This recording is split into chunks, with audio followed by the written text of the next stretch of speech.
দেখছেন শিলিগুড়ি এক্সপ্রেস।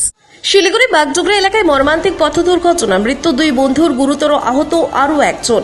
শিলিগুড়ি মহকুমা বাগডোগরা এলাকায় রবিবার গভীর রাতে ঘটে গেল এক মর্মান্তিক পথ দুর্ঘটনা। একটি বাইক নিয়ন্ত্রণ হারিয়ে ধাক্কা মারে একটি চারচাকা গাড়িতে। ঘটনাস্থলে মৃত্যু হয় ওই দুই বন্ধুর। গুরুতর আহত অবস্থায় আরও একজনকে ভর্তি করা হয়েছে উত্তরবঙ্গ মেডিকেল কলেজ ও হাসপাতালে। স্থানীয় সূত্রে জানা গিয়েছে, তিন বন্ধু একটি বাইকে করে বাগডোগরা থেকে শিলিগুড়ির দিকে যাচ্ছিল। গতকাল গভীর রাতে বাগডোগরার গোসাইপুর এলাকায় একটি গাড়ির সঙ্গে তাদের বাইকের ধাক্কা লাগে। তীব্র গতির কারণে বাইক সম্পূর্ণরূপে দুমড়ে মুচড়ে যায়। মৃতদের নাম এখনো পর্যন্ত জানা যায়নি, তবে দুজনই তরুণ এবং স্থানীয় বলে জানা গিয়েছে। পুলিশ ঘটনাস্থলে পৌঁছে দেহ দুটি ময়নাতদন্তের জন্য পাঠিয়েছে। ঘটনা তদন্ত শুরু করেছে বাগডোগরা থানার পুলিশ।